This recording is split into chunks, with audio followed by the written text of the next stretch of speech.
Good day, ma'am.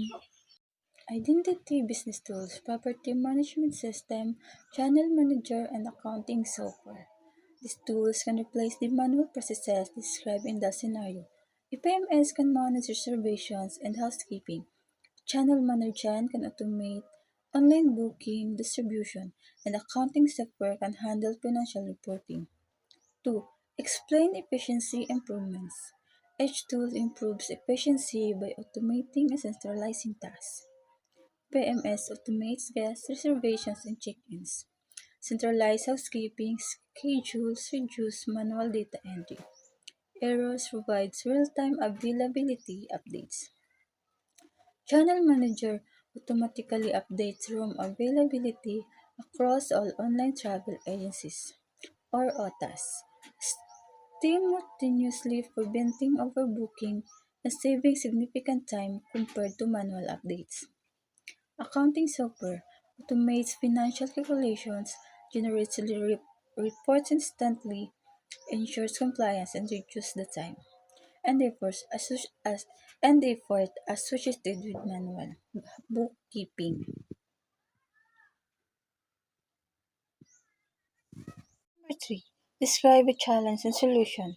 A possible answer is employee resistance to new technology, which can be addressed through comprehensive training and clear communication. Challenge: employee accustomed to manual system may resist the new digital tools due to a lack of familiarity or fear of job displacement. This can slow down adoption and negate the potential efficiency gains. The hotel can address this by providing true hands-on training, sessions tailored to different rules, clear communicating from different management about the benefits of the training. The transition: reduce workload, improve guest satisfaction, can help alleviate concerns and foster a positive attitude towards the change. Part B: Workplace Technology Trends Reflection.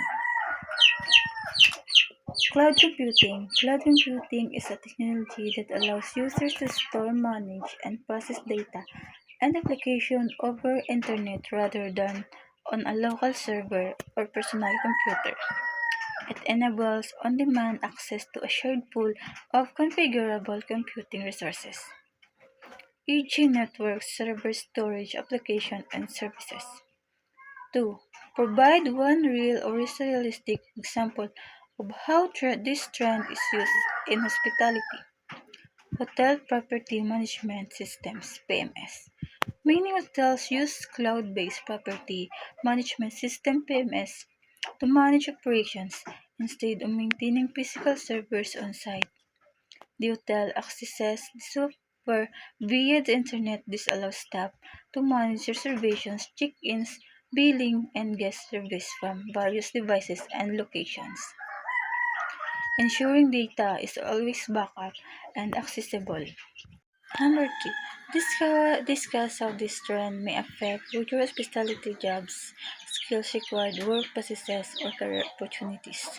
Increased need for digital skills. This trend will significantly affect future hospitality jobs by increasing the need for digital literacy and technical skills.